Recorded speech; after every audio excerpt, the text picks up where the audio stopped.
Welcome back, dear students. I'm Kavita Sharma.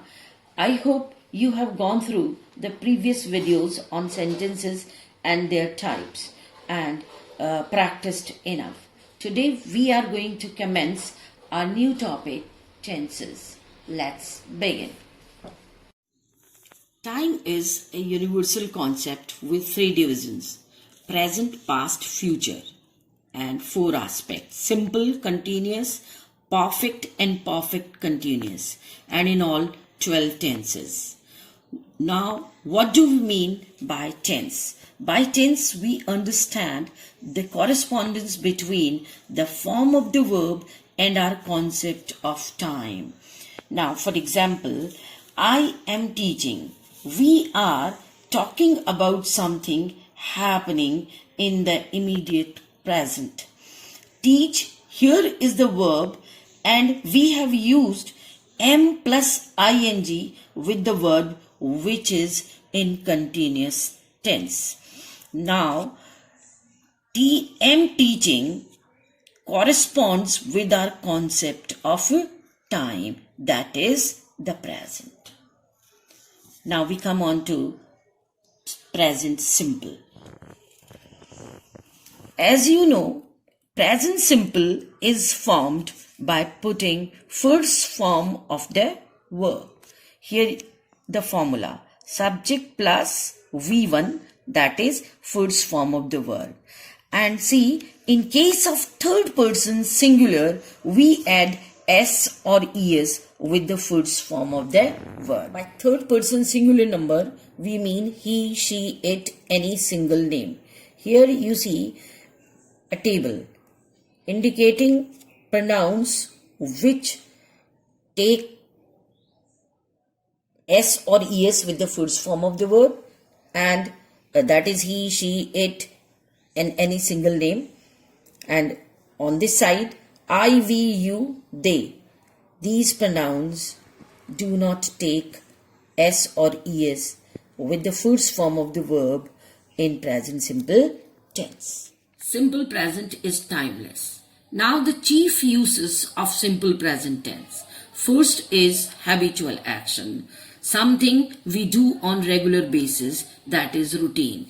Here are few examples. He drinks tea every morning. This is habit. Here he is the subject, that is third person singular, that's why verb drink takes s. In the next example, we see I always write with a special pen. Means whenever I sign my name, I use a special pen. Here I is the subject, though singular, but as it is first person, so the verb write does not take any s or es. Next use of simple present is for universal statements as well as simple facts. Universal statements means something that is everlasting. Here are few examples. The sun sets in the west. The sun is third person singular, and that's why the verb set takes s. In the next example, stars twinkle in the sky.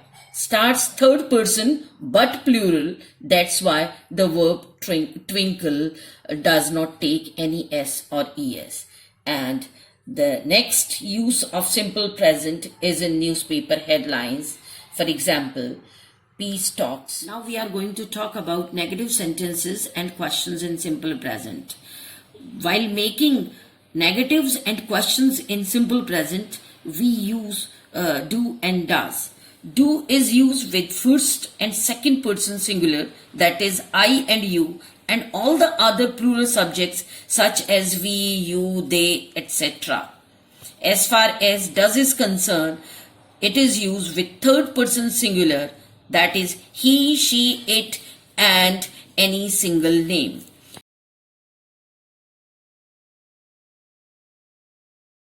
Here are few examples. He does his duty. He does not do his duty. This is negative.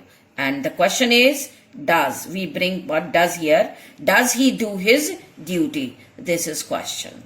So, for you to remember it easily, we can sum it up as we use s or es with the verb where the subject is singular except I and you. Though I and you are singulars, they do not carry s or es with the verb because they are first and second person. In addition to this, we can generalize that wherever the subject is plural, like they, we, you, etc., word does not carry s or es. Let's move on to the another tense, that is present continuous tense. Present continuous tense is used for something happening at the moment of speaking. It is formed by using helping verb is rm plus first form of the verb plus ing. Here is the table showing the uses of helping verbs like is rm. Always remember, is used with what? Singular subjects such as he, she, it and any name. As far as are is concerned, mostly used with plural subjects except you, as you may be a singular or a plural. Am is used only with I. Now, the chief uses of present continuous tense. The first one is for an activity happening now. For example, it is raining outside. Here, it is the subject, that is singular, third person, is helping verb because this is what? Singular subject. So we use what? Is as helping verb than raining outside. It means the act of raining is happening right now. Exactly in the same way, I'm watching TV. Here, the activity of watching TV is going on, is in progress. That's why it is present continuous tense. Next use of present continuous is for temporary activities, means happening about that time. For example, I'm learning French. It doesn't mean right now I'm learning. It means about that time I am learning French. We all are staying at home. Here see, we is the subject, that is plural. So we have used are as our helping verb. We all are staying at home. It means right now, due to lockdown, we all are staying indoors.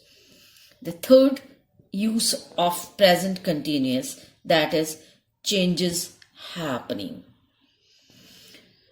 For example, the price of crude oil falling quickly or rapidly. It's a change. People are learning to live with corona. People, plural. That's why we have used are as linking verb. Learning, learn plus ing. It is what? Continuous tense. People are learning to live with corona. This is again a change. So students, this is all for now. Tenses are indispensable to your understanding of English language and grammar. Therefore, I expect you to practice them thoroughly. I have attached a few practice questions based on present simple and continuous in the PDF. Stay tuned and stay safe.